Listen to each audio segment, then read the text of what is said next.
सहनौ भुनक्तु सह वीर्यं करवावहै तेजस्विनावधीतमस्तु मा विद्विषावहै। ॐ शान्ति शान्ति शान्तिः। नारायणं नमस्कृत्य नरं चैव नरोत्तमं देवीं सरस्वतीं व्यासं ततो जयमुदीरयेत्। सदाशिवसमारम्भां शङ्कराचार्यमध्यमाम् अस्मदाचार्यपर्यन्तां वन्दे गुरुपरम्पराम्। या देवी सर्वभूतेषु स्मृतिरूपेण संस्थिता नमस्तस्यै नमस्तस्यै नमस्तस्यै नमो नमः। कृष्णाय वासुदेवाय हरे परमात्मने प्रणतक्लेशनाशाय गोविन्दाय नमो नमः। आइए दोबारा भगवान का नाम स्मरण। गोविंद बोलो हरि गोपाल बोलो गोविंद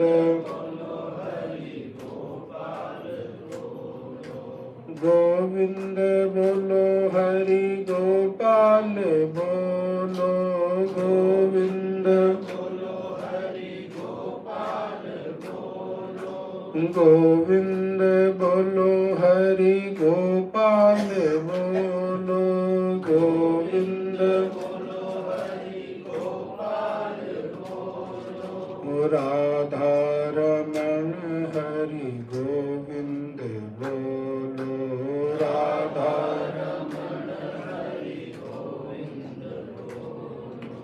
गोविंद बोलो हरि गोपाल बोलो गोविंद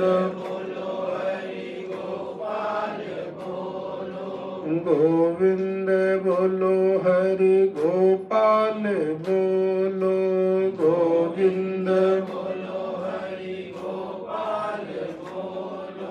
राधा रमण हरि गोविंद बोलो राधा ओ गोविंद बोलो हरि गोपाल बोलो गोविंद ओ गोविंद बोलो हरि गोपाल बोलो गोविंद राधा रमण हरि गोविंद बोलो राधा ओ राधा रमण हरि गोविंद बोलो राधा ओ राधा रमण हरि गोविंद बोलो राधा ओ राधा रमण हरि गोविंद बोलो राधा बोलो गोविंद देव भगवान की। परम मंगल में परात्पर अकारण करुणा वरुणालय यशोदानंदन देवकी नंदन ब्रजेंद्र नंदन राधा प्राण वल्लभ योगेश्वर भगवान श्री कृष्ण की प्रतिमूर्ति शब्दावतार श्रीमद् भागवत महापुराण और भागवत महापुराण के 11 स्कंध में 9 योगेश्वर संवाद के मध्य कल हम लोग प्रबुद्ध नामक योगेश्वर के द्वारा माया से कैसे पार हुआ जाए इस विषय पर चर्चा श्रवण कर रहे थे। पुनः महाराज जनक ने, विदेहराज ने प्रश्न किया है। श्लोक नंबर 34। राजोवाच नारायणाभिधानस्य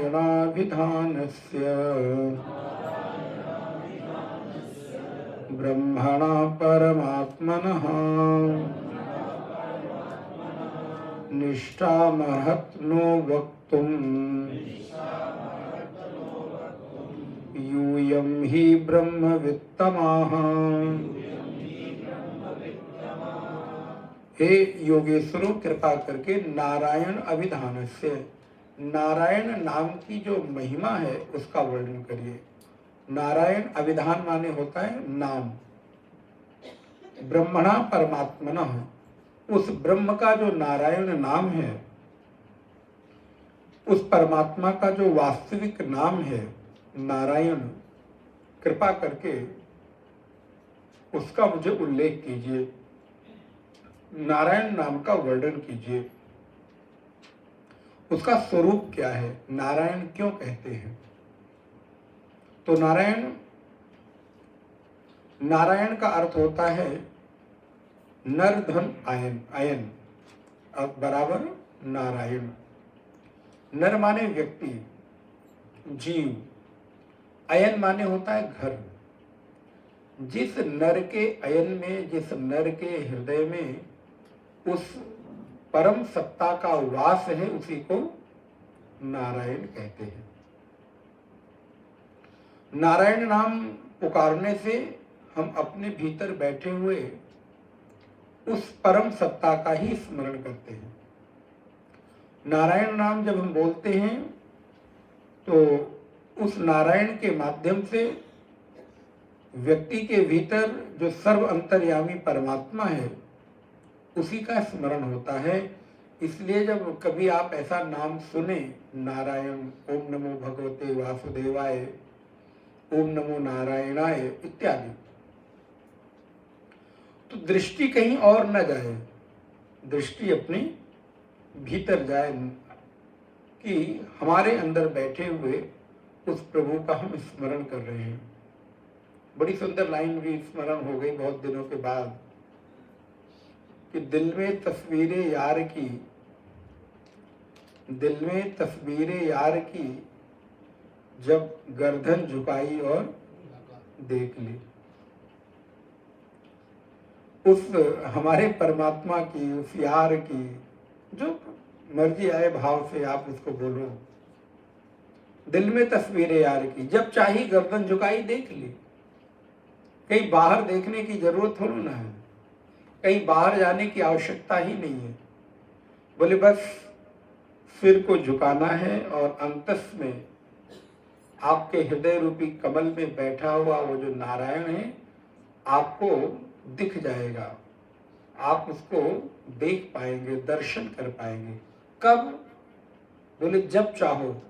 कितनी देर? बोले जितनी देर चाहो। कैसे? बोले जैसे चाहो। उसको मन हो रहा है तो धनुष बाण लेकर देखने की इच्छा हो रही है तो उस रूप में दिख जाएगा, बंसी लेकर देखने की इच्छा हो रही है तो दिख जाएगा, त्रिशूल लेकर देखने की इच्छा हो रही है तो बोले उस रूप में दिख जाएगा। जिस रूप में आप देखना चाहोगे उस रूप में दिख जाएगा। तुलसी मस्तक तब नवे जब धनुष बाण लियो हाथ, कित मुरली कित चंद्रिका, कित गोपियन के साथ, अपने जन के कारणे श्री कृष्ण भय रघुनाथ। गोस्वामी जी कहते हैं भाई देखो हमको ना ये मुरली और ये बंसरी और ये पीतांबर और ये कौस्तुभ मणि और ये मोर मुकुट ये सब में सुहाते नहीं हो। मुझे तो वही सीधे साधे हाथ में धनुष बाण लिए हुए वही सुहाता है, और उसी रूप में आओगे तभी मैं आपको प्रणाम करूंगा। कित मुरली कित चंद्रिका, ये गोपियों वोपियों के साथ में मुझे नहीं भी जमते हो। मुझे तो सीधे साधे मर्यादा पुरुषोत्तम के रूप में ठीक लगते हो। उसी रूप में दिखोगे तो ही तो मेरा सिर झुकेगा, प्रणाम होगा। भगवान कहते भाई ठीक है, हमें क्या, हमें वस्त्र ही तो बदलना है। आप हमको कोट पैंट में देखना चाहते हो तो उस रूप में, धोती कुर्ते में देखना चाहते हो तो उस रूप में, मोर मुकुट में देखना चाहते हो तो उस रूप में। व्यक्ति की पहचान वस्त्र से थोड़ो ना है। अगर आपकी पहचान वस्त्र से है तो अभी आप झूठी पहचान लेकर जी रहे हो। यदि आपको किसी के साथ दोस्ती उसके कोट पैंट देखकर हो रही है ना, उसका रूप स्वरूप देखकर हो रही है, उसके बाह्य आवरण से हो रही है, तो इसका मतलब आप व्यक्ति से पहचान नहीं करना चाह रहे हो, उसके आवरण, पद प्रतिष्ठा और रूप स्वरूप सौंदर्य से पहचान कर रहे हो। अरे पहचान करनी है तो व्यक्ति से करो। वो कोट पैंट पहन के मिले तो भी पहचान लो, और कभी पार्क में दौड़ता हुआ वॉक करता हुआ हाफ पैंट में मिल जाए तो भी पहचान लो। बोले नहीं महाराज, मैं तो वो कोट पैंट वाले को पहचानता हूं। इसका मतलब आपकी पहचान भी अधूरी है, झूठी है। आपने कपड़े से किसी की पहचान कर रखी है। और कई बार ऐसा होता भी है, व्यक्ति बोले मैं तो महाराज आपको पहचान ही नहीं पाया। अच्छा आप ही हैं, वहां तो मिले थे तो आप तो कुछ और पहने हुए थे, कुछ और किसी रूप रंग में थे। इसका मतलब आपने वहां जो जान पहचान की, परिचय बढ़ाया, वो किससे बढ़ाया? वस्त्रों से, बाह्य आवरण से। उस रूप में आओ तो तुरंत पहचान लेंगे। बोले महाराज कुछ था नहीं ना आपके पास तो इसलिए पहचान नहीं पाए। अच्छा टी शर्ट और हाफ पैंट में, अच्छा आप ही हैं, क्षमा करिएगा हम नहीं पहचान पाए। और वही व्यक्ति ऑफिस में बैठा हो कोट पैंट सूट पहन के, बोले महाराज तुरंत सैल्यूट किया और पहचान गए। बोले नहीं, वो पहचान आपकी बाह्य है, आवरण से है। ऐसे भगवान की पहचान उनके वस्त्रों से नहीं होनी चाहिए। वो मोर मुकुट धारण करते हैं कि वो धनुष बाण धारण करते हैं, उससे बहुत फर्क नहीं पड़ता। लेकिन यदि आपकी भावना है कि नहीं मेरे आराध्य मेरी इच्छा के अनुरूप दिखे, तो बोले ठीक है मैं दिखूंगा ना, मुझे कोई फर्क नहीं पड़ता। तुम हमें धनुष बाण में देखना चाहो तो, मुझे पीतांबर और बांसुरी में देखना चाहो तो, मुझे दिगंबर बागंबर धारण किए हुए, हाथों में त्रिशूल डमरू लिए हुए उस अवघड़ वेश में देखना चाहो, शशांक शेखर आशुतोष के रूप में, तो मैं तो वही हूं। वस्त्र बदल रहे हैं, और वस्त्र के बदलने से मुझ में कोई बदलाव नहीं होता। नाम के बदलने से नामी में कोई बदलाव नहीं होता। आप राम कहो तो, श्याम कहो तो, शिव कहो तो, शक्ति कहो तो, बोले नाम बदल रहा है, नाम के बदलने से नामी में कोई परिवर्तन नहीं होता। जैसे कोई आपको मामा कहे तो, चाचा कहे तो, ताऊ कहे तो, पापा कहे तो, भाई कहे तो, नाना कहे तो, बोले बस करिए महाराज बहुत हो गया। कितने सारे नाम आपके लिए जाते हैं। कोई आपको भाई कह रहा है, कोई पिता कह रहा है, कोई बेटा कह रहा है, कोई चाचा कह रहा है, कोई ताऊ कह रहा है। तो क्या आपके नाम बदल जाने से आप बदल गए? कोई मामा कह के बुलाता है तो कुछ रूप में जाते हो, चाचा कह के बुलाता है तो कुछ रूप में जाते हो। बोले नहीं, मुझे क्या फर्क पड़ता, कोई जिसको जो संबंध अच्छा लग रहा है या जिस संबंध में है उस संबंध से नाम लेकर पुकार रहा है, और मैं उस रूप में वहां पे उपस्थित हूं। मेरे में कोई परिवर्तन नहीं हुआ, मैं तो वही का वही। जो कहते हो मुझसे पूछो मैं कौन हूं, तो मैं राम श्याम मोहन सीता गीता रमेश महेश दिनेश सुरेश, मैं तो वही का वही हूं। मुझ में कोई परिवर्तन नहीं हुआ। वैसे ही नारायण इस सृष्टि के आधार हैं, जो आपके हृदय में विराजित होकर आपके अंतर्यामी के रूप में आपका नियमन कर रहे हैं। इसलिए वो नारायण है। उन्हीं के होने से क्या होता है, बोले स्थिति, उद्भव, प्रलय। श्लोक नंबर 35। उद्भव, पिपलायन नामक योगेश्वर अब उत्तर दे रहे हैं। स्थिति, उद्भव, प्रलय, हेतु, अहेतुरस्य यत् स्वप्न जागर सुसुप्तिषु सद बहिष्य देहेन्द्रिया सुहृदयानि चरन्ति एनः सज्जीवितानि तद्वेहि परम नरेन्द्रः। अब पिपलायन नामक योगेश्वर भगवान नारायण के नाम की महिमा का उल्लेख कर रहे हैं। जिस परम सत्ता के होने से स्वप्न, सुषुप्ति, जागृत अवस्था है, जिस नारायण के परम सत्ता के होने से इस सृष्टि का उद्भव होता है, ये सृष्टि स्थित रहती है और ये सृष्टि समय आने पर नाश को प्राप्त हो जाती है, अपने मूल रूप में विलुप्त हो जाती है। जो हमारे समस्त इंद्रियों का साक्षी है, जो हमारे भीतर बैठकर हमारा नियमन कर रहा है, और इतना ही नहीं, जो हमको हमारे अंतःकरण में स्थित होकर प्रेरणा दे रहा है, उसी को नारायण समझना चाहिए। जिस परम सत्ता से हम जीवन प्राप्त कर रहे हैं, जिसके होने से इंद्रियों में सजीवता आ रही है, जिसके होने से इंद्रियां जीवित हैं, जिसके होने से मैं हूं, जिसके न होने से मेरी सत्ता नहीं रहती है। फिर आप कितना भी हाथ पैर पटकना चाहो, पटकते रहो, उसमें कोई जान, जीवन नहीं बचता है। जिस सत्ता के निकल जाने के बाद ये शरीर व्यर्थ हो जाता है, ये सुंदर सी दिखने वाली काया, ये हृष्ट पुष्ट शरीर, इसका कोई मोल नहीं रह जाता, इसकी कोई कीमत नहीं रह जाती। उस परम चेतना को ही हे महाराज जनक नारायण कहते हैं, जिसके होने से ध्रुव जी कहते हैं, जो परम सत्ता हमारे भीतर प्रवेश करके हमको जीवन प्रदान कर रही है। योऽन्तः प्रविश्य मम वाचमिमां प्रसुप्तां संजीवयत्यखिल शक्तिधर स्वधाम्ना अन्यान् हस्तचरण श्रवण त्वगादीन् प्राणान् नमो भगवते पुरुषाय तुभ्यम्। प्राणान् नमो भगवते पुरुषाय तुभ्यम्।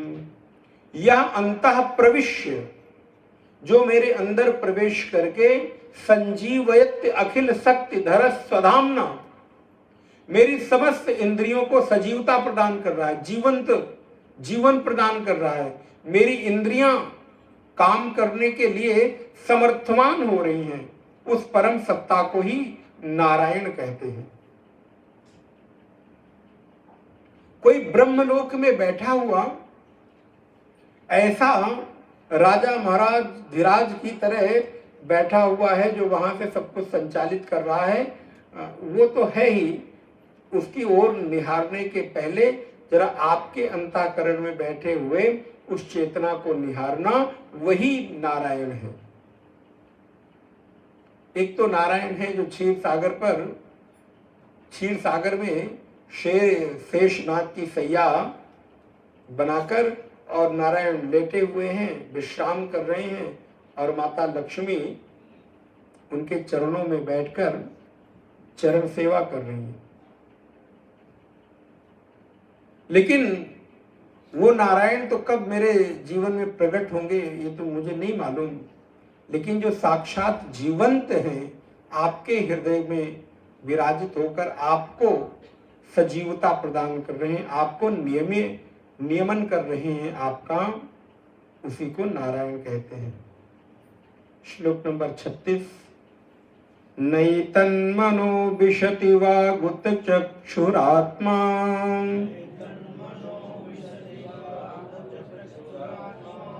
प्राणेन्द्रियाणि च यथानलमर्चिष स्वाहा।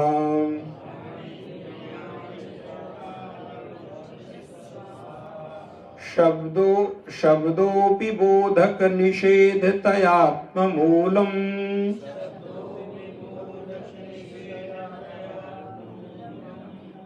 अथोक्तमाह यदृते न निषेध सिद्धिः।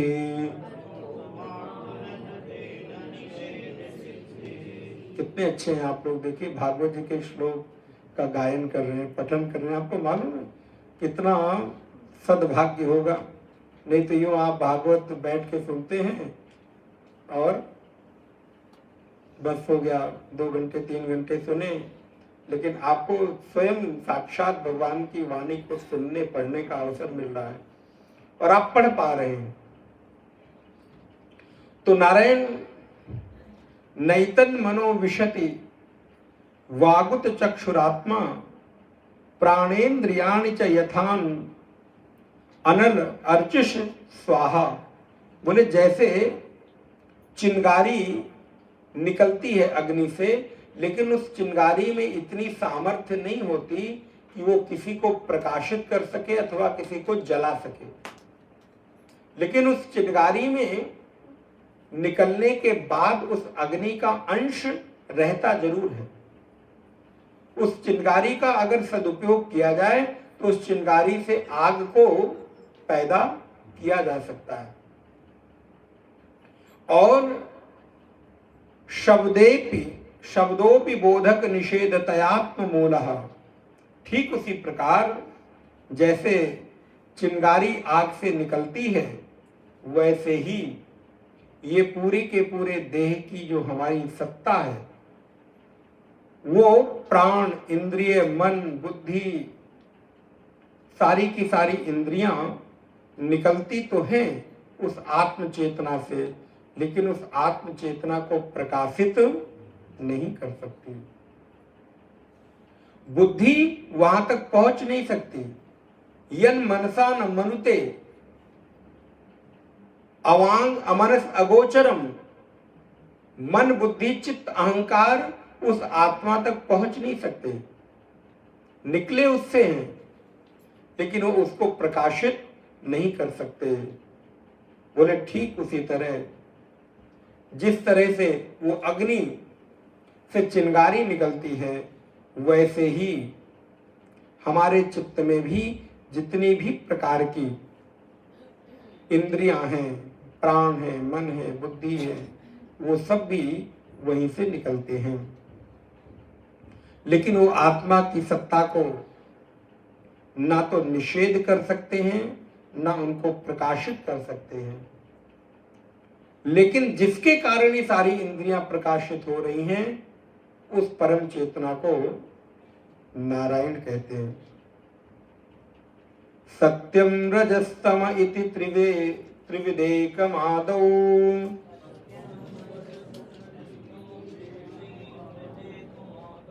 सूत्रम महानहमिति प्रवदन्ति जीवम्।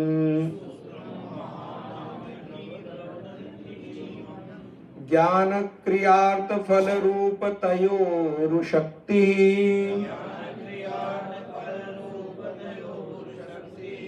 ब्रह्मैव भाति सदसच्च तयो परम यत्।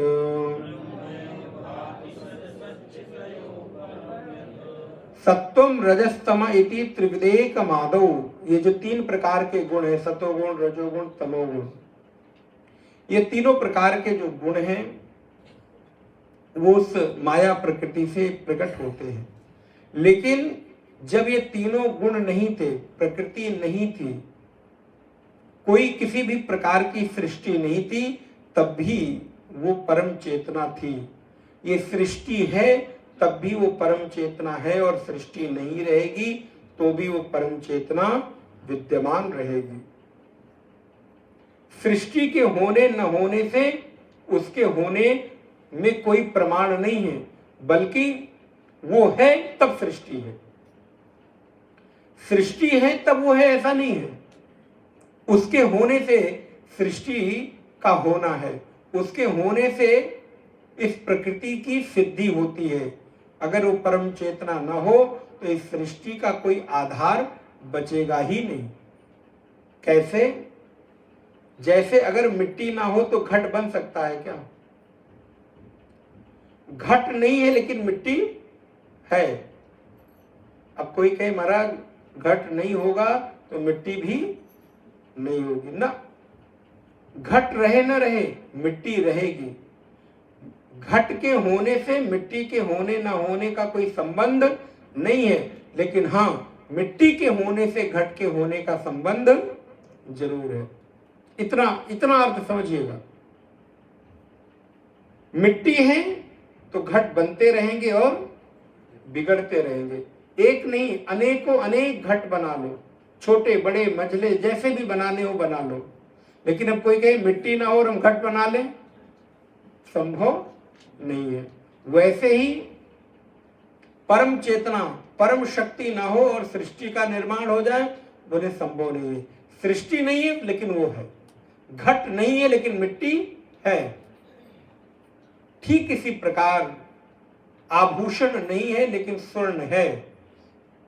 स्वर्ण है तब आभूषण बन सकते हैं, लेकिन नारायण कोई कहे कि नहीं स्वर्ण ना हो और हम आभूषण बना लेंगे, बोले नहीं, ये थोड़ा समझ का फेर है। लेकिन कई बार हम सृष्टि के होने से भगवान के होने को सिद्ध करते हैं, उल्टा करते हैं। आप हैं तब परमात्मा है ऐसा नहीं है, परमात्मा है तब आप। इतनी तो समझने की बात है। कई बार हमको लगता है कि नहीं हमारे होने से परमात्मा के होने की सिद्धि है ना। वो परम चेतना परम सत्ता है, तब आज हमारी सत्ता हमको स्मरण में आ रही है, हमको अनुभव में आ रही है। उसमें चैतन्यता है, उसमें स्फूर्ति है, उसमें क्रिया शक्ति है। इसके भीतर ये क्षमता आती है कि इंद्रियां अपने कार्यों में संलग्न हो सके। इस प्रकार कई सारे उदाहरण देकर पिपलायन नामक योगेश ने महाराज जनक को उत्तर दिया है। महाराज जनक ने अगला प्रश्न किया है, श्लोक नंबर 41। राजोवाच कर्म योगम वदतः न पुरुषो येन संस्कृतः विधूयेहाशु कर्माणि नैष्कर्म्यं विद्यते परम्। एवं प्रश्नमृषन् पूर्वम् एवं प्रश्नमृषीन् पूर्वम् अपृक्षं पितुरन्तिके नाब्रुवन् ब्रह्मणा पुत्राः तत्र कारणमुच्यताम्। श्री महाराज जनक कहते हैं कि हे योगेश्वरों, एक बार मैंने जो प्रश्न आपसे किया है यही प्रश्न अपने पिताजी के सामने, कौन थे? बोले हमारे पिता महाराज इक्ष्वाकु थे। तो इक्ष्वाकु के सामने मैंने ब्रह्मा जी के जो मानस पुत्र हैं सनक, सनंदन, सनातन और सनत कुमार, तो ये जो सनत कुमार हैं उनके सामने भी यही प्रश्न, सेम प्रश्न किया था, लेकिन उन्होंने मुझे उत्तर नहीं दिया था। तो मुझे ये बताइए, इस प्रश्न का उत्तर बताइए और इसके साथ साथ ये भी बताइए कि उस समय उन्होंने मुझे उत्तर क्यों नहीं दिया। तो प्रश्न क्या है? बोले प्रश्न कर्म योगम वदतः नः, आप मुझे कर्म योग के बारे में बताइए। पुरुषो येन संस्कृतम, जिस कर्म योग के द्वारा व्यक्ति के भीतर शुद्धता आती है, संस्कृत माने संस्कार, शुद्धता, संस्कृतम अच्छा काम करना, अच्छे कृत्य को करना। तो जिस कर्म को करके, जिस कर्म योग को करके हमारे भीतर शुद्धता, पवित्रता, संस्कार आता है,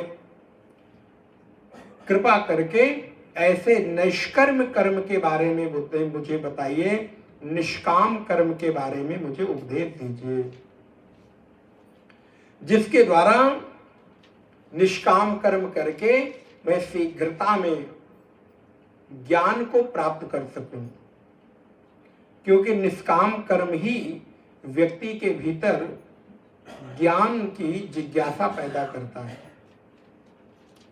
सकाम कर्म आपको हमेशा बंधन देता है, निष्काम कर्म आपको बंधन मुक्त करता है। ध्यान रखिएगा, कर्म वही है, लेकिन कर्म के पीछे की भावना उसके फल को बदल देती है। बस इतना ही अंतर है। इसलिए इस जीवन में ना महाराज भावों का बड़ा महत्व है। इन भावनाओं को समझने की, संभालने की और सहेजने की आवश्यकता है। समझना भी है, संभालना भी है और सहेजना भी है। कर्म के पीछे के भाव कर्म के फल को बदल देते हैं। कैसे?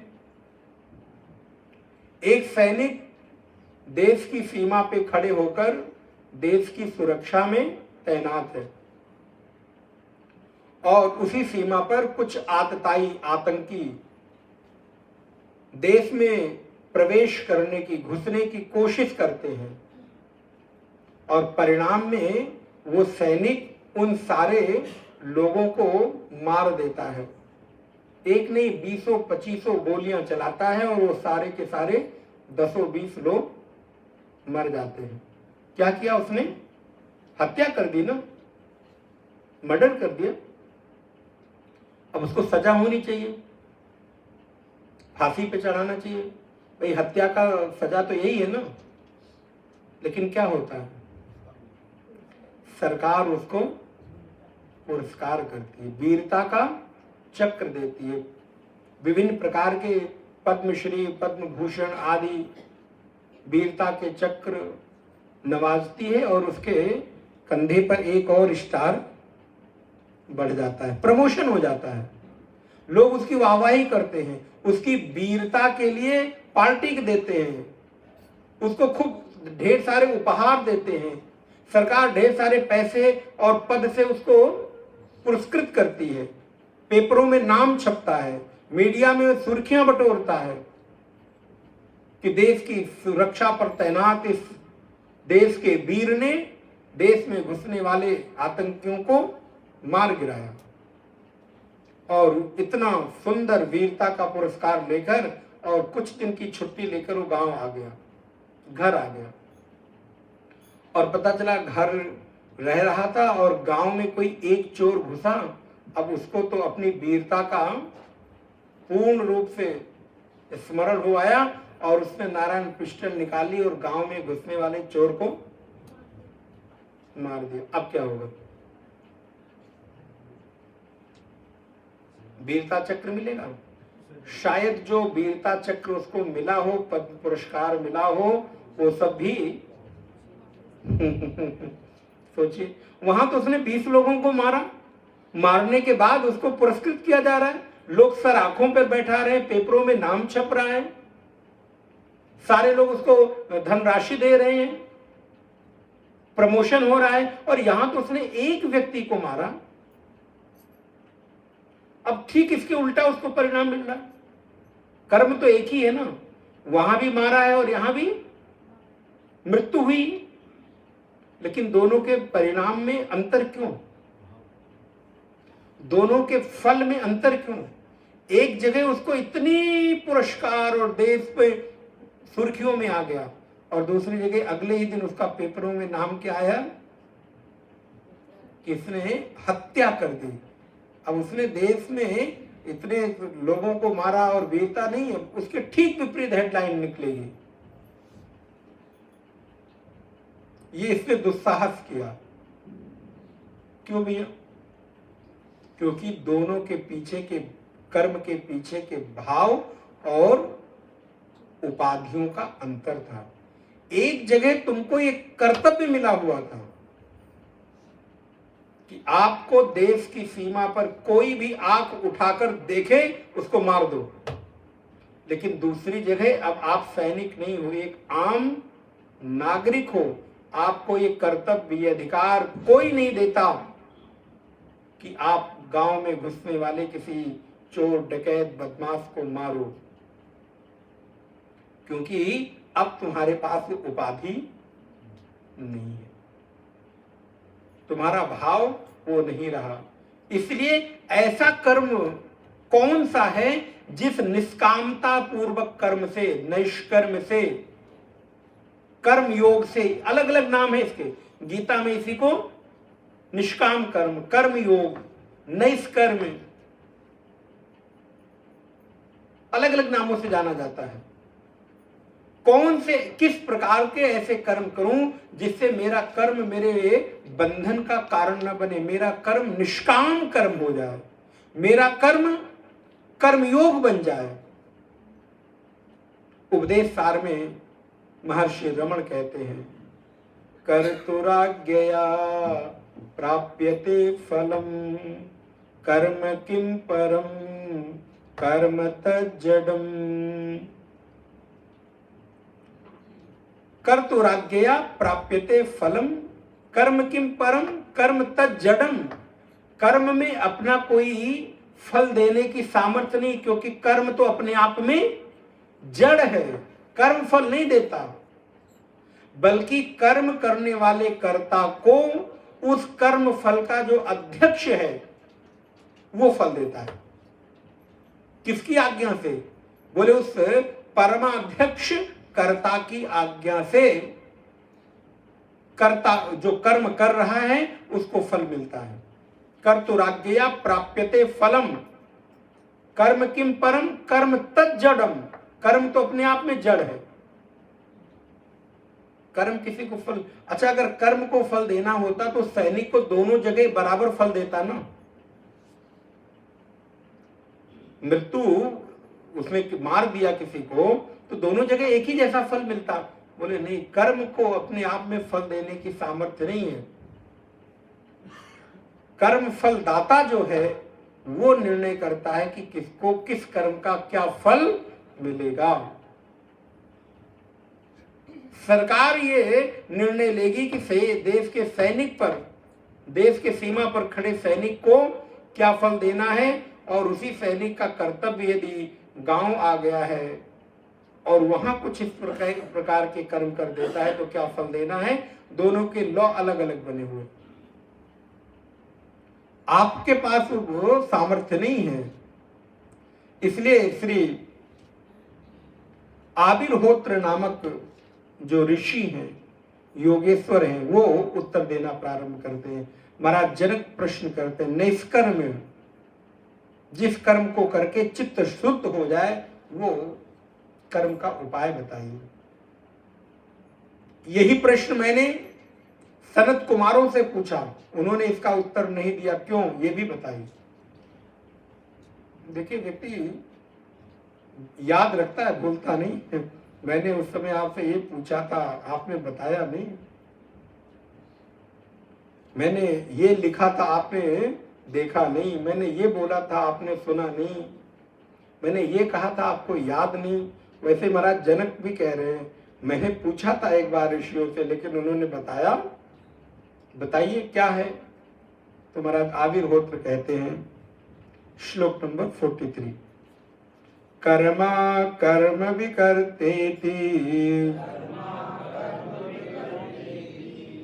वेदवादो न लौकिकः वेदस्य चेश्वरात्मत्वात्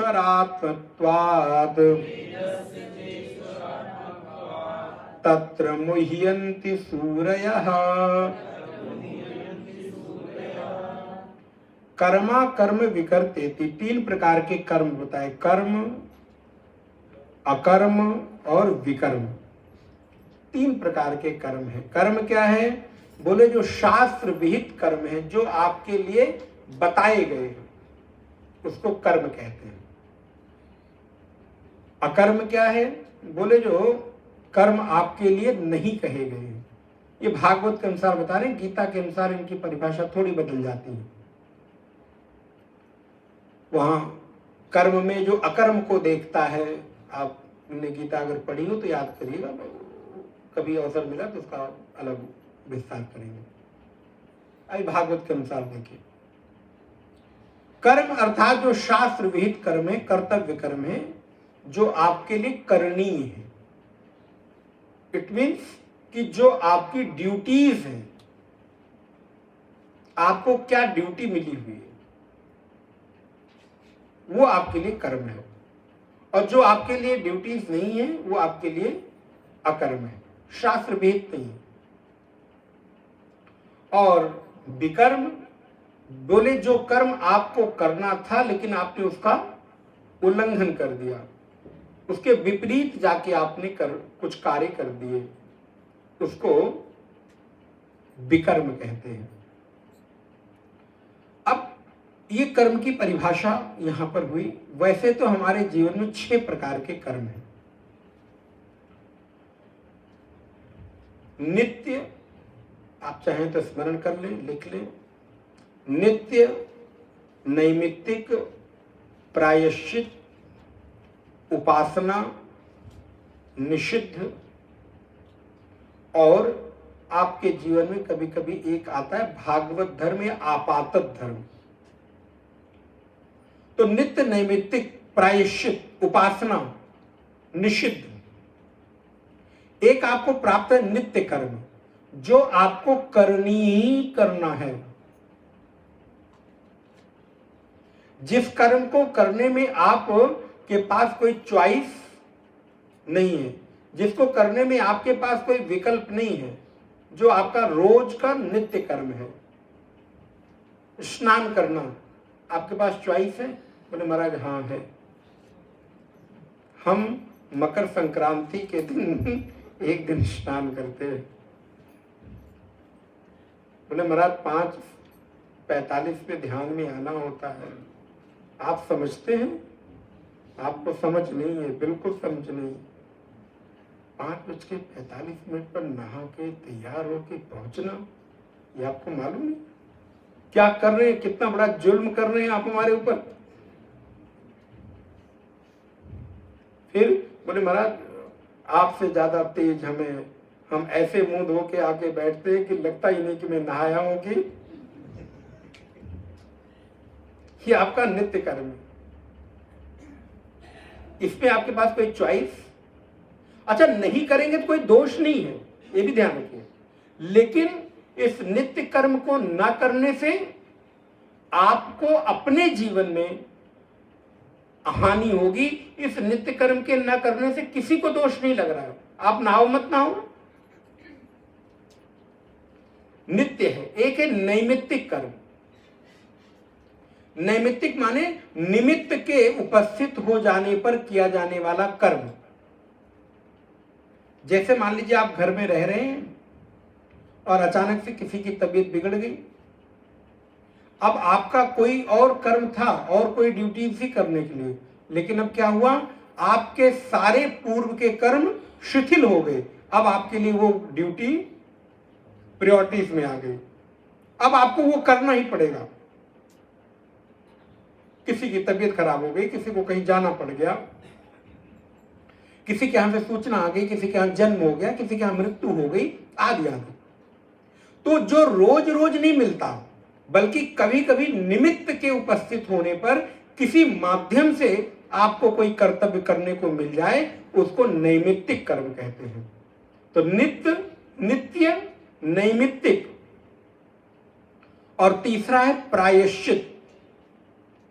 जो आप अपने जीवन के नित्य कर्म कर रहे हैं, जीवन की रोज की ड्यूटीज पूरी कर रहे हैं, उन कर्मों में कई बार आपके कुछ अपराध हो जाते हैं, पाप हो जाते हैं। उन पाप कर्मों के क्षमापन के लिए आपको प्रायश्चित करना होता है। इसलिए हमारे यहाँ पंच देव विधि, बलि की उपासना है, नियम है। भोजन बनाते समय आप देखिए, पहली रोटी चूल्हे में डालने का विधान था, अग्निदेव को समर्पित करना। चींटी को आटा डालना, श्वान को, कुत्ते को रोटी देना, गाय को रोटी खिलाना, कोई अतिथि आ जाए तो उसके लिए कुछ बचा के रखना, ये गृहस्थ का कर्तव्य है। बोले महाराज अब गिन के तो हम 2 रोटी बनाते हैं, उसमें भी अतिथि के लिए बचा के रखें। सुनो जी, हाँ जी, कितनी रोटी खाओगे जी? तुम्हारी कितनी बना दूं? तुम्हारी कितनी बना दूं? अच्छा कल तो 2 खाए थे, आज 3 खाओगे? याद है कि कल 2 ही खाए, 2 खाए तो आज 3 खाओगे? नहीं अच्छा 1 ही बना दो। अच्छा क्यों 1 बना दे? कल 2 खाए थे, आज 1 खाओगे? अच्छी नहीं बनाई थी क्या? अब लोग महाराज 2 से 3 खाई तो आफत, 2 से 1 खाए तो आफत, और ना खाए तो श्रीवास्तव जी कह रहे ना खाओ तो आफत। अब भाई पता नहीं संगीता जी क्या करती, मुझे नहीं मालूम। नहीं ये तो विरोध कर रहे हैं। तो बोले कि महाराज नित्य नैमित्तिक प्रायश्चित है। तो महाराज आपके जीवन में ये एक प्राप्त कर्म है कि जो करना है, चींटी को आटा डालना। अब व्यवस्थाएं बदली इसलिए चीजें हो नहीं पाती, हमारे जीवन से वो सारी चीजें बदल गई।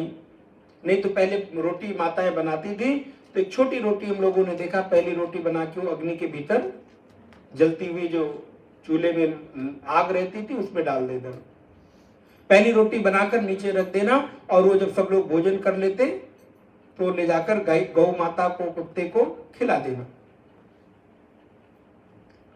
नित्य नैमित्तिक प्रायश्चित। आपके भोजन में बहुत सारे जाने अनजाने में कीट पतंगे आ जाते हैं। आपने बहुत सब्जियां साफ की लेकिन नहीं पता चला, बहुत आपने आटा कहां से पिस के आया, कैसे पिस के आया है, गेहूं में क्या क्या था नहीं मालूम, लेकिन आपने उसको भक्षण किया तो आप उस दोष से बच नहीं सकते। बोले महाराज मुझे तो नहीं पता, हम तो पैकेट बंद ले आते हैं, क्या आया नहीं आया मुझे क्या मालूम। तो बोले ये कर्तव्य आपका है, आप ला रहे हो, आपको खाना है। आपने जाने में अनजाने में अब इस बिजली को छू लोगे तो क्या होगा? बोले महाराज हमने अनजाने में बिना चप्पल पहने प्लग पकड़ लिया तो क्या हुआ? तो बिजली लगी कि नहीं, झटका लगा कि नहीं? आपने तो जान में नहीं किया, अनजाने में किया। उसी प्रकार ये तो अनजाने में हो गया तो आप स्वीकार कर ले रहे हो, लेकिन पाप कर्म आपसे अनजाने में हो रहा है तो स्वीकार आप करो न करो वो दोष लगना ही लगना है, इसलिए उसके लिए प्रायश्चित कर्म है। आपके भोजन की थाली में केवल आपका अधिकार नहीं है, आपकी भोजन की थाली में औरों का भी अधिकार है, पशु पक्षियों का। हमारे यहाँ कुत्ते को घर में पालकर रोटी खिलाने की परंपरा नहीं है। अब आजकल आप लोग जो करते हैं अगर पाल के रखा हो तो जिसका जो स्थान है वही शोभित होता है, वही अच्छा लगता है। अब कभी कभी बड़े कठोर भाव आ जाते हैं, क्या करें। अब आपको डाइनिंग टेबल की जगह समझ लीजिए जहां बैठ के खाने के लिए आपको दे दिया जाए तो आपको कैसा लगेगा बताइए? क्योंकि आपकी गरिमा, आपकी मर्यादा ये है कि आपको बकायदे किसी के घर गए हैं तो उसको वो आपको बैठाए, अच्छे से स्वागत अभिनंदन करे, आदर करे, ठीक प्रकार से आपकी थाली सुरक्षित रखे, भोजन कराए, ये आपकी मर्यादा आपको अच्छा लगेगा। आपको घर के बाहर बैठा के भोजन करा दो, कैसा फील करेंगे? नहीं अच्छा लगेगा। इसलिए जिसकी जो मर्यादा है उसमें रहना चाहिए। ये आजकल जो फैशन चल पड़ा है ये तो शास्त्रीय परंपरा नहीं है। अभी मैं कहीं किसी के घर में था, एक छोटे बच्चे ने मुझसे पूछा कुत्ता घर में पाले कि ना पाले, और उसका वो जो वाक्य था बड़ा अच्छा लगा। इसका जो धार्मिक विधान है कि नहीं, वो छोटा था, मुझे लगता 7, 8, 10 साल का लड़का था। उसकी बड़ी इच्छा थी। मैंने कहा नहीं भाई, मैं मुझसे पूछोगे तो मैं तो मना करूंगा। फिर बोला बिल्ली पालने की नहीं, मैंने बोला नहीं। बोला खरगोश पालने। अब उसका पता नहीं, वो 7, 8 साल का, उसका मन होगा कुछ पालने। 3 ऑप्शन दिए उसने मेरे सामने। अब मैं बड़ा असमंजस में। उसने, और बड़ी मजे की बात, उसने कहा आप जैसा कहेंगे वैसा करेंगे। मुश्किल से 8 साल का लड़का हो। अभी की घटना सहारनपुर की, 2 घटनाएं हमने सहारनपुर की आपको बता दी। 8 साल से भी कम ही रहा होगा। और उसकी माँ आके बोली स्वामी जी पता नहीं आपसे कैसे बोल रहा है, किसी से बात करता ही नहीं, बोलता ही नहीं, और ये मुझको भी नहीं मालूम किसके मन में ये थॉट चल रहा है, ये आज आपसे पूछ रहा है। इसने हमें कभी घर में नहीं कहा कि हमारी ऐसी इच्छा है। तो मैंने उसको फिर बैठाया, 10-15 मिनट उससे बात की, छोटा ही था। फिर उसको बड़े लाड प्यार से समझा। मैंने कहा नहीं, इसको नहीं रखना चाहिए, पशुओं को अलग अलग उसको समझाया, तब जाके उसने माना। वो खरगोश पे आके अटक गया। फिर उसकी मम्मी बोलती है खरगोश रखोगे तो बिल्ली आके खा जाएगी। तो महाराज अलग अलग घटनाएं होती है। तो ये तो हमारी मर्यादा नहीं है। हाँ, रोटी खिलाओ उनको, हम मना नहीं करते, पशु प्रेम करो, लेकिन उनकी जहां मर्यादा है वहां। अब वो आपके घर में इधर से उधर डोल रहे हैं, कौन सी चीज शुद्ध कर रहे हैं, अशुद्ध कर रहे हैं, बाल टूट के कहाँ गिर रहे हैं, आपको क्या पता चलता है। और आप हाइजीन का बहुत ख्याल रखते हैं। कहीं बाहर जाएंगे तो टिश्यू पेपर लेके जाएंगे, कुर्सी पर भी टिश्यू पेपर लगाए बिना नहीं बैठते। अरे ऐसे ऐसे भी लोग होते हैं। आप कहेंगे महाराज क्या क्या आप अब क्या करें, दुनिया में हम लोग सब लोगों से पाला पड़ता है।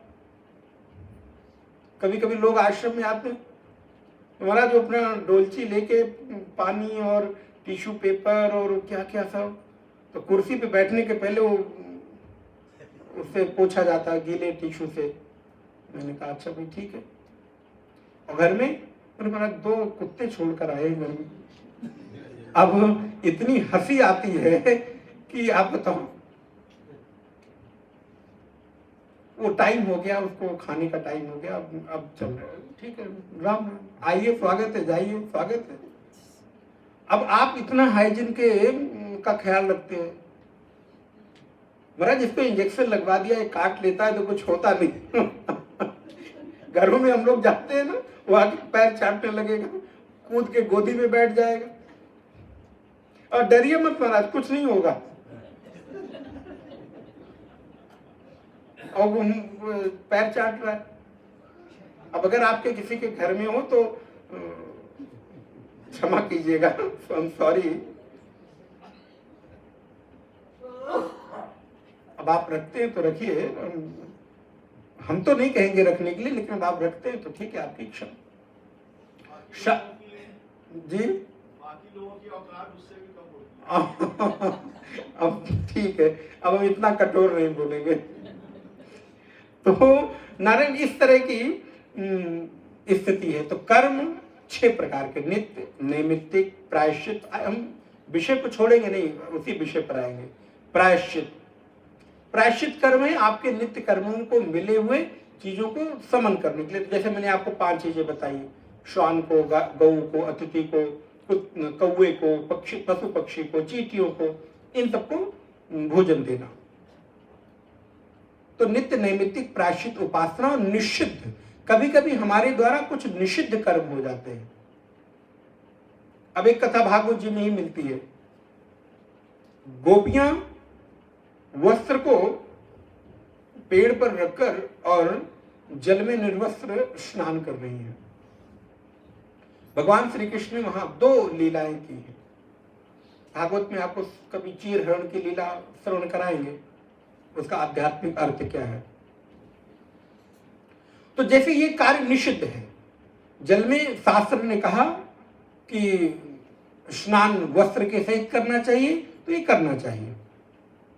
शास्त्र ने कहा कि देवताओं के तरफ पैर करके नहीं बैठना चाहिए, तो नहीं बैठना चाहिए। ये सब कर्म अगर हो रहे हैं तो ये निषिद्ध कर्म हो रहे हैं, ये आपके द्वारा पाप कर्म हो रहे हैं, इनसे हमको बचना चाहिए। और कभी कभी आपके जीवन में कुछ भागवत धर्म आ जाता है, जो भागवत जी के 6वें स्कंद में आपको प्राप्त होगा, जहां पर नारायण को जो देवगण है, नारायण के जो पार्षद हैं उनमें, और अजामिल की मृत्यु के समय मृत्यु देव के, यमराज के जो पार्षद हैं उनमें जो संवाद हुआ है, उसको भागवत धर्म कहते हैं।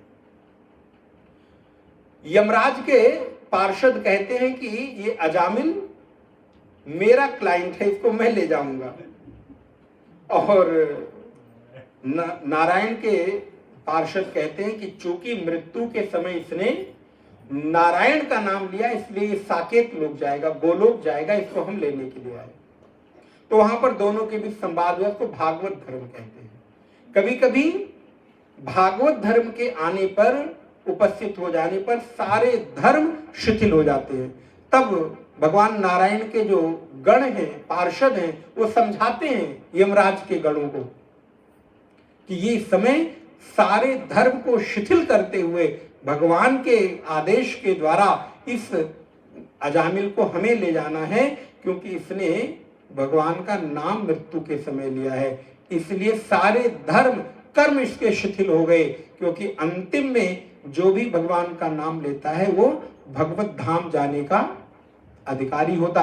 अब इसके कौन से कर्म कैसे क्या रहे, वो सब समाप्त हो गए, क्योंकि भगवान नारायण को एकाधिकार प्राप्त है। वो जब जो जिसके लिए चाहें वो निर्णय ले सकते हैं। इसीलिए तो भगवान है, समर्थवान है। समर्थ को नहीं दोष गुसाई, रवि पावक सुरसर की नाई। इसलिए ये धर्म हमको प्राप्त है। और इसी में जो कर्म हम भगवत निमित्त करते हैं, भगवत आराधन के लिए करते हैं, वही कर्म हमारा निष्काम कर्म बन जाता है, वही कर्मयोग बन जाता है, जिसे ईशावास्य उपनिषद का दूसरा मंत्र कहता है, कुर्वन्नेवेह कर्माणि जिजीवे सतगम क्षमाः एवं त्वयि नान्यथा अस्ति न कर्म लिप्यते नरे। कुर्वन्नेवेह कर्माणि जिजीविषे शतगम समाः। कर्म करते हुए 100 साल जीने की इच्छा करो, लेकिन कर्म ऐसा करो जो कर्म तुम्हारे बंधन का कारण ना बने। कौन से कर्म? बोले जो भगवत निमित्त कर्म होंगे वो कभी भी आपके बंधन का कारण नहीं बनेंगे। श्लोक नंबर 46। वेदोक्तमेव कुर्वाणो निस्संगोर्पितमीश्वरे नैष्कर्म्यां लभते सिद्धिं रोचनार्था फलश्रुतिः। अच्छा, एक और प्रश्न था कि उस समय हमने सनकादियों से प्रश्न किया तो हमको इसका उत्तर क्यों नहीं बताया। तो महाराज आविर्होत्र नामक योगी कहते हैं, वेदस्य चेश्वरार्थमत्वा तत्र मुह्यन्ति सूरयः। क्योंकि उस समय आप अवस्था में बहुत छोटे थे, आपको उस समय उस प्रश्न के उत्तर का अधिकार प्राप्त नहीं था। अब अगर भी किसी छोटे से बच्चे को कहो तुम कर्मयोग करो तो क्या करेगा? उसको उसी के अनुसार उत्तर देना होगा ना। अब जैसे उस बच्चे ने हमसे पूछा तो क्या हमको युधिष्ठिर और महाभारत की कथा थोड़ा सुनाए? तो इसलिए कभी कभी कोई उत्तर परिस्थिति और योग्य अधिकारित्व के अनुसार देना पड़ता है, फिर उसको उसके अनुसार देना होता है। तो महाराज आविर्होत्र कहते हैं कि उस समय आपके बचपनी अवस्था को देखकर, छोटी उम्र को देखकर, तुमको अनाधिकारी मानकर सनकादियों ने तुम्हारे प्रश्न का उत्तर नहीं दिया था। अब तुम योग्य अधिकारी हो गए हो, उचित पात्र हो, इसलिए आपको इस प्रश्न का उत्तर हम दे रहे हैं। तो कहते वेदोक्तमेव कुर्वाणो निस्संगोर्पितमीश्वरे। इसलिए वेदोक्त, वेद में जो उक्त कर्म है उन वेदोक्त कर्मों को ही करे, लेकिन कैसे करे? बोले निस्संगो और अर्पितः ईश्वरः। निस्संग होकर, कर्म के साथ आसक्ति ना करे और कर्म को ईश्वर को अर्पित करते चले। अच्छा, कैसे कर्म के साथ संग ना करें? एक छोटा सा उदाहरण आपको देते हैं। जैसे कभी आप कहीं घूमने जाते हैं, कहीं पार्क में जाते हैं, और कई बार स्वाभाविक व्यक्ति का स्वभाव होता है कि जब वो बैठता है तो घास तिनके वहां पर एकत्रित करता रहता है। देखा होगा जहां आप पार्क में नीचे बैठ गए तो तिनका तोड़ तोड़ के घास उखाड़ उखाड़ के महाराज इतना बड़ा ढेर लगा दिया। अब कितने मेहनत की आपने उस घास को इकट्ठा करने में,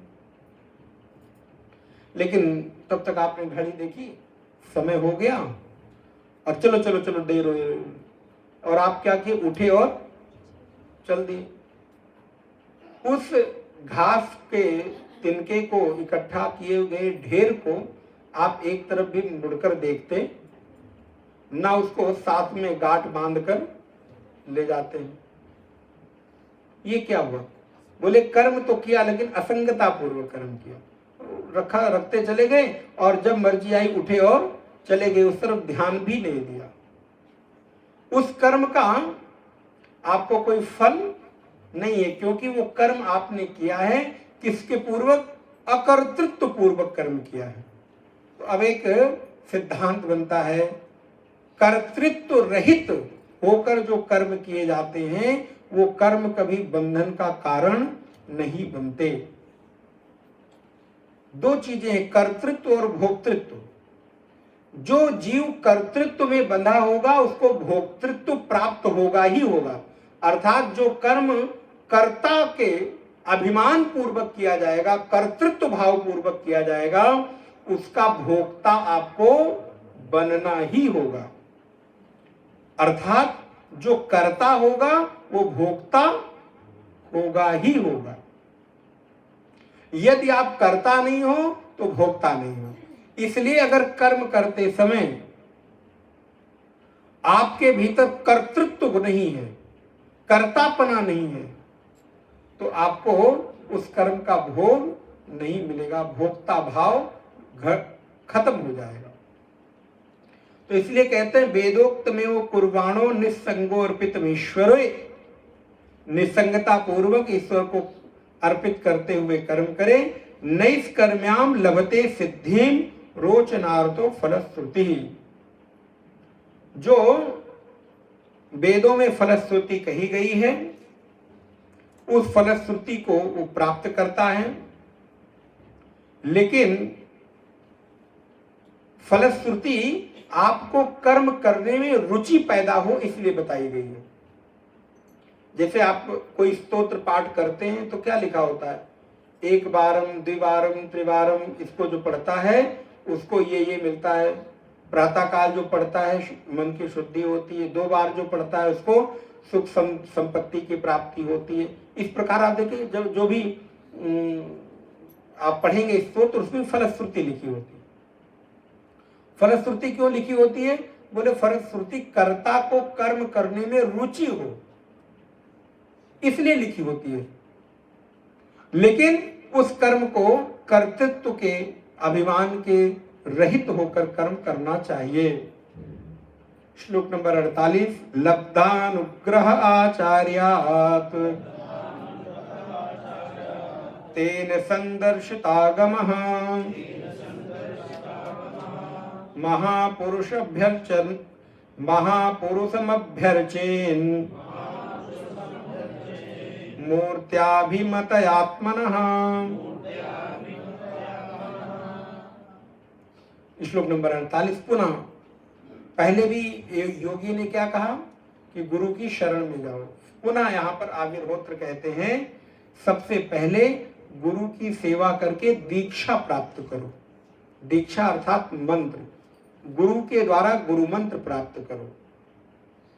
बोले वो क्यों जरूरी है महाराज? सारे ग्रंथों में मंत्र लिखे हुए हैं, उसी को पढ़ने हम क्यों आपको गुरु बनाएं?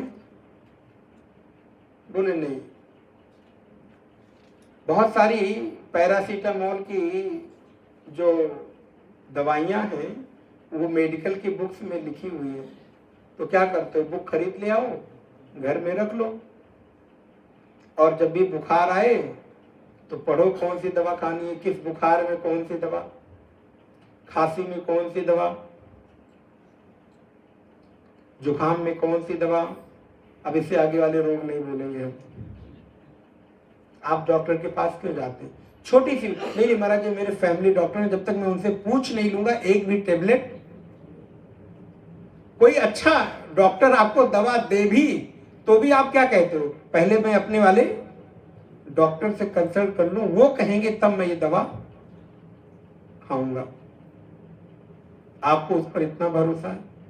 लेकिन यहां मंत्र तो लिखे हैं, पढ़ लेंगे कुछ भी हो, क्या फर्क पड़ता है। बोले नहीं, मंत्र तो सारे ग्रंथों में लिखे हैं, उपाय तो सारे ग्रंथों में लिखे हैं, लेकिन जब वही मंत्र, वही उपाय, वही साधना गुरु के मुख से आपको श्रवण करने को मिलती है तो उसमें एक उनकी साधना का तेज और बल वो भी आपको मिलता है। इसलिए गुरु दीक्षा, गुरु मंत्र, बहुत सारे लोग हैं,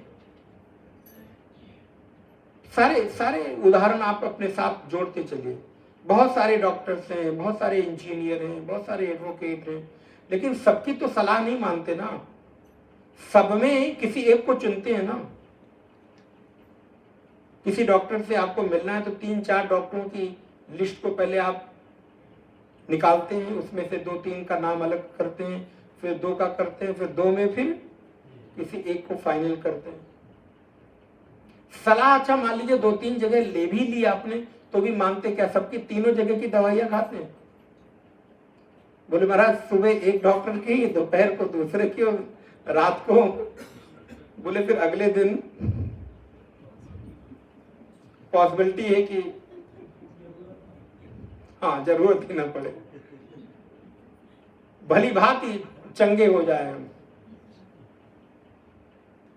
क्या किया आपने, कंसल्ट किया, ठीक है, उनसे उपाय पूछे, उन्होंने आपको बताया, लेकिन जहां आपने अपने आप को कंफर्ट फील किया, जहां आपको ठीक लगा, जहां आपको लगा कि ये उचित उपयोगी है हमारे लिए या अन्य लोगों की सलाह में वो बेहतर है, उससे आप अपने आप को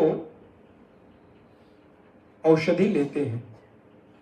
ठीक इसी प्रकार बहुत सारे संत, बहुत सारे सद्गुरु, सबकी सलाह लें, सबको सुने, सब में श्रद्धा रखें, लेकिन किसी एक में हमारी ऐसी गहरी निष्ठा हो जो मेरा है, जिसके साथ में अपने आप को आध्यात्मिक पथ पर चलने के लिए, प्रेरित होने के लिए अनुभव प्राप्त कर सकता हूं।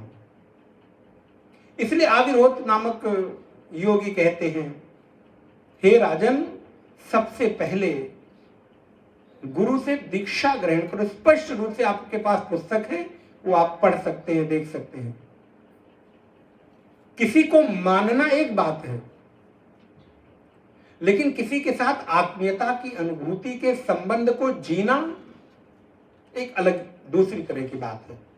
इसलिए एक सद्गुरु में निष्ठा रखे, लब्ध्वानुग्रह आचार्यात्, उस आचार्य के साथ दीक्षा ग्रहण करें, मंत्र ग्रहण करें।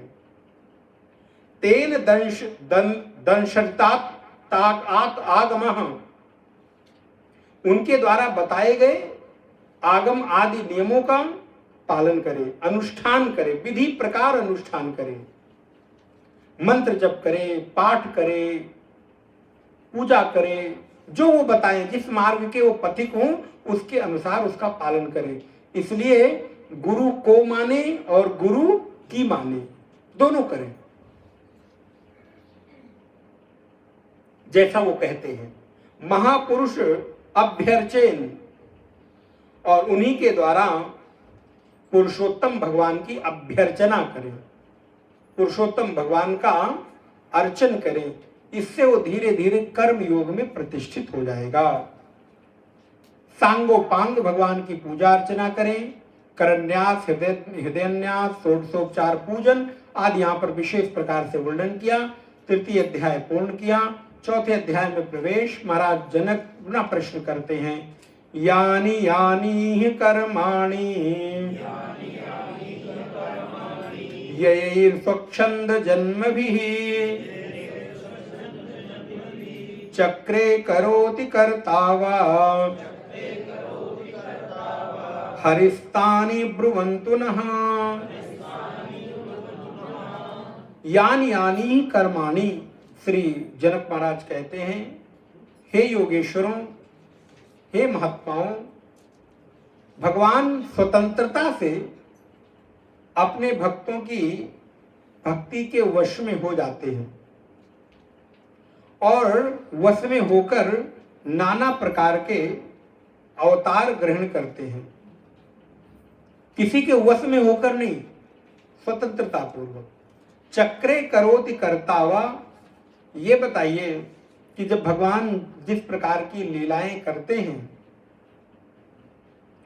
उन लीलाओं को कैसे करते हैं और अभी तक भगवान ने कितने अवतार लिए हैं, उन अवतारों का कृपा करके वर्णन कीजिए। तो वैसे तो भगवान के कुल 24 अवतार हैं। सनक सनंदन सनातन सनत कुमार, वाराह अवतार, नरसिंह अवतार, वामन अवतार, परशुराम अवतार, नर नारायण अवतार, कच्छप अवतार, मत्स्य अवतार, मोहिनी अवतार। ऐसे भगवान के 24 अवतार हैं। लेकिन यहाँ मुख्य कुछ चीजों का श्री द्रुमिल नामक योगेश्वर ने वर्णन किया है। ये आपको भागवत के प्रथम द्वितीय स्कंधों में इसका वर्णन क्रमशः मिलेगा। यही प्रश्न वहां पर महाराज परीक्षित ने भी किया है भगवान के अवतार के बारे में। तो भगवान के कुल 24 अवतार हैं। मुख्यतः भगवान राम और भगवान कृष्ण के अवतार हैं। तो कहते हैं भगवान के तो गुण अनंत हैं, भगवान की लीलाएं अनंत हैं। हरि अनंत कहीं सुनहि बहु, हरि अनंत, हरि कथा अनंता। कितनी भी प्रकार की कथाएं हैं। और आप देखिए, जितनी बार कथा सुनो उतनी बार नहीं लगती है।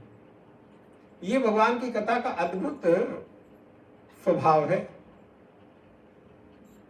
राम कथा जे सुनत अघाही, रस विशेष जाना तिन नाही। भर ही निरंतर हो न पूरे। बोले महाराज, निरंतर इन कानों के माध्यम से भगवत कथा के रस से हृदय को भर रहे हैं, लेकिन ये कभी भरता। अघाना अवधि शब्द है, अघाना नहीं होता, माने तृप्त नहीं होते। भरते जाओ भरते जाओ। गोपियां यही तो कहती हैं, कृष्ण आपकी स्मृति में, आपकी अनुपस्थिति में, आपकी कथा ही, आपकी यादें ही तो हमारा एक आलम्बन है, एक सहारा है। तव कथामृतम तप्त जीवनम, कविभिरीडितम कल्मषापहम्। जयति तेऽधिकं जन्मना व्रजा, श्रयत इंदिरा शश्वदत्रहि। दयित दृश्यता दीक्षुतावका, त्वयि धृतास्तव त्वां विचिन्वते। तव कथामृतम तप्त जीवनम। मुझ गोपियों को प्रेम की विरह में जलती हुई जो विराहाग्नि है, उस विरह रूपी अग्नि को शांत करने के लिए हे कृष्ण, आपकी कथा ही तो एकमात्र मेरे लिए अमृत है। आपकी स्मृति ही एकमात्र मेरे लिए आलंबन और सहारा है। आपकी अनुपस्थिति में मैं क्या याद करके जीवन जीऊं, किसके सहारे इस जीवन को आगे बढ़ाऊं। तो मुझे कुछ और दिखता नहीं, केवल आपकी कथा, आपकी स्मृति, आपके साथ बिताया हुआ समय, आपके साथ बिताई हुई कुछ बातें, कुछ क्षण मैं याद करके अपने जीवन को संजोती हूं, संभालती हूं। मैं आपके प्रेम की विरह की अग्नि में जल रही हूं। और जब हम जलती हैं ना, तो हम सारी गोपियां एकत्रित होकर बैठ जाती हैं और उनमें से एक गोपी आपकी बातें छेड़ देती है, एक गोपी आपकी बातें सुनाने लगती है, तो हम सारी गोपियां जो मंडल बनाकर बैठी होती हैं वो सुनते सुनते सुनते आपके उस विरह अग्नि को शांत कर लेती हैं, क्योंकि इसके अतिरिक्त हमारे पास और कुछ है ही नहीं, इसके अतिरिक्त हमारे पास कोई आलंबन ही नहीं है। नारायण द्रुमिल नामक योगेश कहते हैं भगवान के गुण अनंत हैं, भगवान की कथाएं अनंत हैं, भगवान का नाम रूप लीला गुण और धाम, नाम रूप लीला गुण और धाम 5 चीजें हैं प्रभु की। एक भक्त के लिए समय समय पर इन 5 चीजों का आलंबन लेना चाहिए। समय मिले तो नाम का गायन, रूप का चिंतन, नाम रूप लीला का दर्शन, गुण का स्मरण और फिर प्रभु के प्रभाव का चिंतन। तो नाम रूप लीला गुण और धाम, उनके धाम में जाकर कभी वास करना, प्रवास करना, दर्शन करना। जैसे आप यहाँ पर आप सोचिए, लोग पूरी आने तक में जीवन बीत जाता है, नहीं पहुंच पाते, आते भी हैं तो आए सुबह, दिन भर भाग दौड़, 1 घंटा रुके और वापस दूसरे दिन फिर वही। भगवान ने हम लोगों को इतना पवित्र अवसर दिया, 7 दिन के लिए प्रवास। वैसे तो शास्त्रों में 3 रात्रि के प्रवास का नियम लिखा गया है, किसी भी तीर्थ में जाएं तो 7 दिन का प्रवास करें। तीर्थ में जाएं तो कुछ कार्य अवश्य करने चाहिए। सबसे पहले स्नान, स्नान के बाद दान, दान के बाद दर्शन, दर्शन के बाद सत्संग, और उसके बाद समय मिले तो आप जो भी कुछ करना चाहें वो अपने रुचि के अनुसार कर सके। लेकिन ये 4 चीजें तो अवश्य करनी चाहिए। वहां के पवित्र जल में स्नान, वहां के पवित्र जो अधिष्ठात्र देव हैं उनका दर्शन, यथासंभव दान और सत्संग। सत्संग में दोनों चीजें आ जाती हैं, सत्संग कथा सुनना भी और संत का दर्शन भी। तो तीर्थ में जाकर ये 4 कार्य प्रत्येक व्यक्ति को, कहीं भी जाए, किसी भी तीर्थ में जाए। अब आप स्नान नहीं कर सकते तो कम से कम वहां की पवित्र नदी, सरोवर अथवा समुद्र में जो भी वहां पर है आचमन कर लें, जल छिड़क लें। फिर वहां के जो मुख्य देव हैं उनका दर्शन कर लें। यथासंभव मंदिर में गरीबों को जो भी कुछ आपके पास सामर्थ्य है तद अनुरूप दान जरूर करें। दानम दुर्गति नाशनम, दान में बहुत सामर्थ्य है, देखने में बहुत सरल लगता है लेकिन बहुत सामर्थ्य है। आपकी बहुत सारी विपत्तियों को शांत करता है, चित्त वृत्तियों को शांत करता है और आने वाले उन चीजों को रोकने में समर्थवान है। उचित पात्र को यदि दान किया जाए, उचित व्यक्ति को उचित समय पर, उचित जगह पर, तो ये कार्य अवश्य करना चाहिए। तो कहते हैं कि भगवान के गुण अनंत हैं, उनकी कथाएं अनंत हैं। आपने पूछा है ना कि भगवान अवतार लेते हैं तो किस किस प्रकार की लीलाएं करते हैं। तो भगवान विभिन्न प्रकार की लीलाएं करते हैं। आपने सब सुना, रामावतार में भगवान आते हैं तो कैसी लीला, कृष्ण अवतार में कैसी लीला। इस प्रकार नारायण विस्तृत वर्णन करके श्री द्रुमिल ने भगवान के सुंदर लीलाओं का वर्णन किया है। और श्लोक नंबर 23 में 4थे अध्याय के कहते हैं, एवं विधानि कर्माणि जन्मानि च जगत्पते भूरिणि भूरि यशसो वर्णितानि महाभुजः। हे महाबाहु विदेहराज जनक, भगवान की कीर्ति बहुत अनंत है।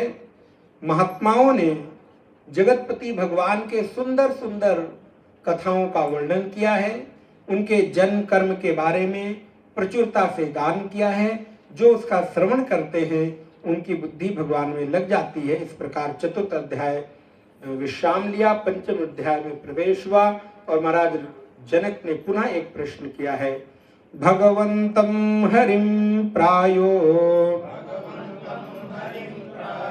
न भजत्यात्मवित्तमाः तेषाम् शान्तकामानाम् का निष्ठा विजितात्मनाम्। राजा नीमि पूछते हैं कि हे योगेश्वरों, आप लोग तो श्रेष्ठ महापुरुष हैं और भगवान के अद्भुत भक्त हैं, भगवान की नित्य लीलाओं का, कथाओं का गान करते रहते हैं। कृपा करके बताइए कि जो लोग लौकिक और पारलौकिक इन दोनों प्रकार की भोग लालसाओं को नहीं मिटा पाए हैं, उनका लालसाएं नहीं समाप्त हुई हैं, मन इंद्रियां भी उनके वश में नहीं हैं और प्रायः वो भगवान का भजन भी नहीं करते हैं, ऐसे लोगों की क्या गति होती है? ऐसे लोग क्या जीवन में उपलब्ध करते हैं, प्राप्त करते, कहाँ जाते हैं? अर्थात जिसको लौकिक लालसा बनी हुई है, ये मिल जाए, ये मिल जाए, ये हो जाए, ये हो जाऊं, और फिर नाना प्रकार की कामनाएं पूरी करने के लिए, इंद्रियों को तुष्ट करने के लिए हमेशा उद्यत रहते हैं, ऐसे लोग किस गति को प्राप्त होते हैं? महाराज चमस नामक योगी ने वर्णन किया। चमस उवाच मुख बाहुरुपादेभ्यः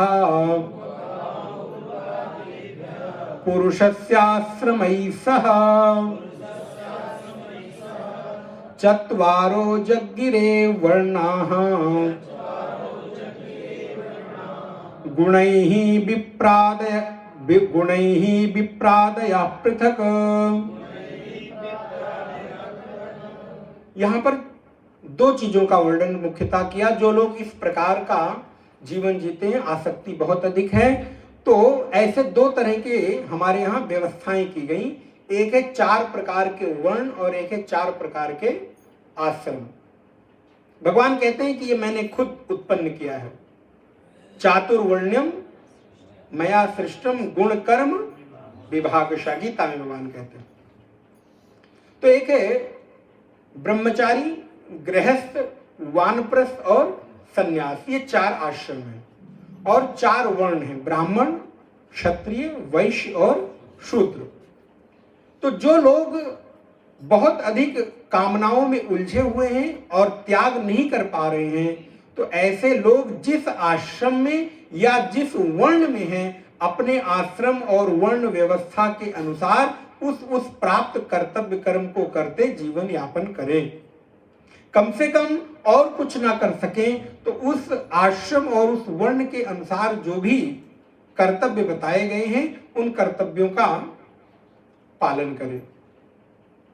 कोई ब्राह्मण है तो ब्राह्मण के कर्म बोले यज्ञ करना, यज्ञ कराना, दान लेना, दान देना, पढ़ना, पढ़ाना इत्यादि ब्राह्मणों के कर्म है, उस कर्म में निष्णात हो। क्षत्रिय बोले क्षत्रिय का कर्म है समाज को अभय प्रदान करना। वर्ण का कर्म है कि वो समाज के उदर भरण की व्यवस्था करे, जो भी व्यापार आदि है उसमें तल्लीनता पूर्वक कार्य करे और तद अनुरूप सृष्टि की व्यवस्था के संचालन में सहयोग करे। और शूद्र आदि जो वर्ण में हैं वो सेवा शुश्रूषा के द्वारा अपने जीवन को भगवान के लिए अर्पित करे। जो ब्रह्मचारी है बोले ब्रह्मचारी के अपने कर्तव्य, गृहस्थ के अपने कर्तव्य, वानप्रस्थ और संन्यास। हमारे यहाँ 4 प्रकार की व्यवस्था है।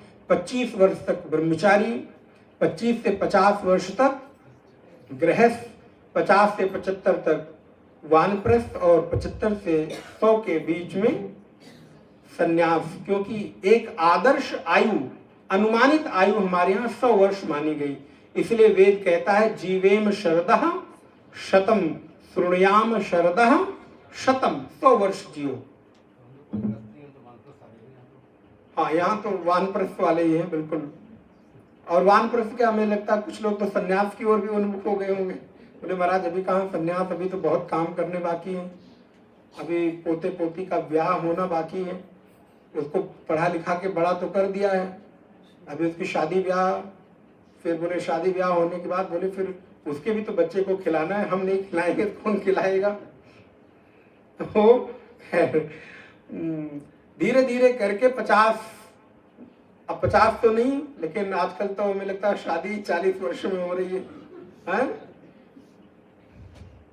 40 वर्ष के पहले तो विवाह ही महाराज बड़ी मुश्किल हो गया। बच्चों बच्चे हमारे आजकल तो बड़ा मुश्किल है।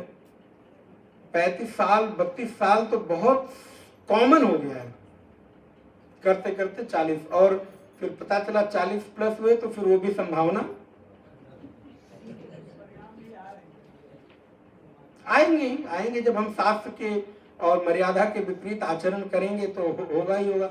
जीवन को इतना अधिक भोगों में और सुखों में प्रधानता देने के कारण धीरे धीरे करके, और मजे की बात, संसार के सुख सारे चाहिए लेकिन कर्तव्य निर्वहन नहीं होना चाहिए, और उसमें हमारी सरकारें भी सहयोग करती हैं। फिर वो एक लिव इन रिलेशनशिप में आजकल रहने का एक बड़ा कल्चर हो गया। तो बोले महाराज सुख सारे चाहिए संसार के, गृहस्थ में होने वाले जो भी आपको सुविधाएं हैं, सुख हैं, वो सारे भोगने हैं, लेकिन कटिबद्धता, प्रतिबद्धता, किसी के प्रति उत्तरदायित्व वो नहीं चाहिए।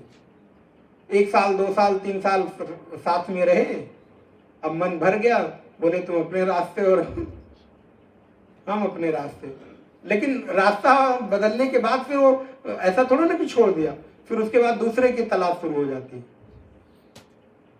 आखिर ये कब तक? इस तरह जीवन का क्या अर्थ है?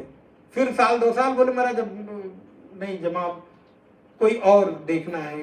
कब तक आपकी मनो अनुकूल सम्यक रूप से कभी कोई संसार में मिल नहीं सकता, कहीं तो समझौते करने ही पड़ेंगे। और गृहस्थ जीवन अगर व्यवस्थित जीना है तो समझौता तो करना ही होगा। यहां पर नारायण चमस नामक ऋषि कहते हैं, ब्राह्मणों से मुखमाशित बाहु राजन्या कृता। ब्राह्मण भगवान के मुख से, क्षत्रिय बाहु से, और वैश्य उदर से, शूद्र चरणों से भगवान के जन्म लेते हैं। तद अनुरूप उनकी व्यवस्था होती है। विस्तार से इसका वर्णन किया और फिर कहते हैं, दूरे, दूसरा नंबर श्लोक, दूरे दूरे हरि कथा केचित, दूरे चाच्युत कीर्तना, स्त्रिया शूद्रादयश्चैव ते अनुकंपया भवादृशां। ये श्लोक बहुत महत्वपूर्ण है। जो आप लोग यहाँ उपस्थित हैं और आप समर्थवान हैं और आप चाहते हैं कि कुछ लोग भगवत भक्ति करें, तो ऐसे लोगों के लिए महाराज चमस ने क्या कहा? बोले जो ऐसे लोग हैं उनको जो कथा नहीं सुन सकते या करा सकते, उनको कथा सुनाने की व्यवस्था करनी चाहिए। वो ऐसे कथाओं का, ऐसे सत्संगों का, प्रवचनों का आयोजन करें और उन लोगों के लिए अवसर प्रदान करें कि वो किसी भी तरह से थोड़े भी दिन भगवान की भक्ति में अपना समय व्यतीत कर सके।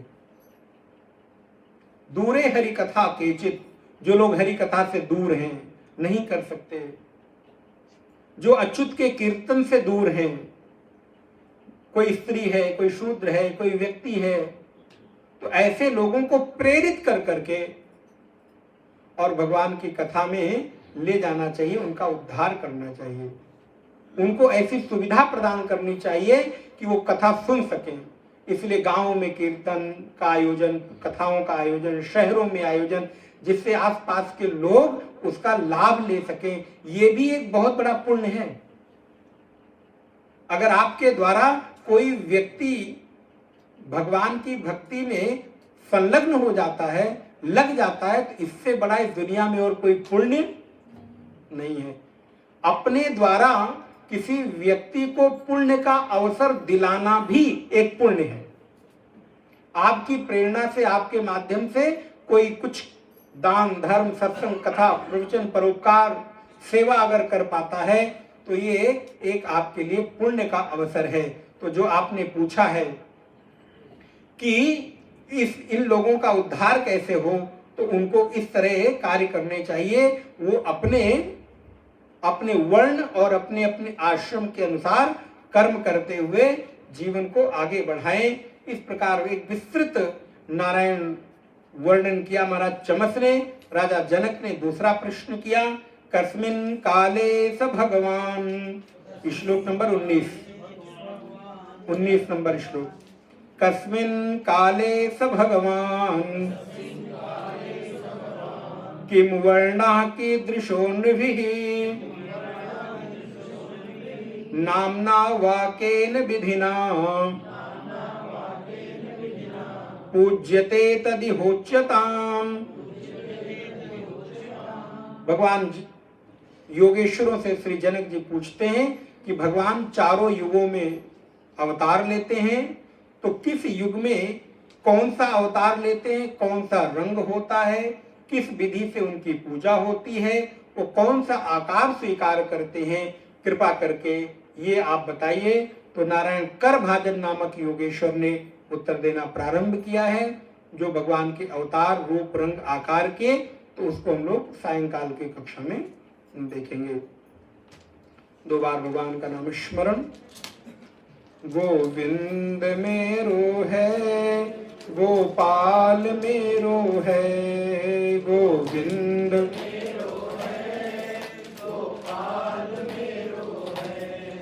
गोविंद मेरो है, गोपाल मेरो है, गोविंद मेरो है, गोपाल मेरो है। श्री बाके बिहारी नंद लाल मेरो है, श्री बाके बिहारी नंद लाल मेरो है, श्री बाके बिहारी नंद लाल मेरो है, श्री बाके बिहारी नंद लाल मेरो है, गोविंद मेरो है, गोपाल मेरो है, गोविंद मेरो है, गोपाल मेरो है।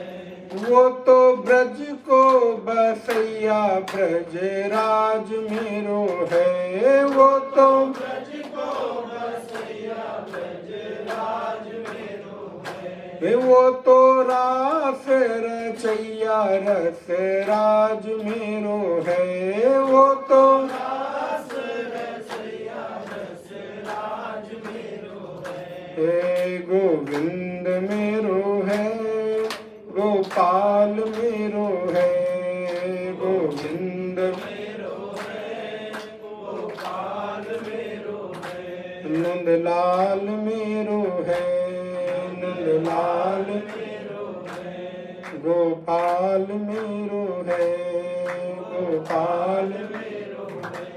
ओम पूर्णमदः पूर्णमिदं पूर्णात् पूर्णमुदच्यते पूर्णस्य पूर्णमादाय पूर्णमेवावशिष्यते। ओम शांति शांति शांति। हरि ओम। श्री गुरुभ्यो नमः। हरि ओम।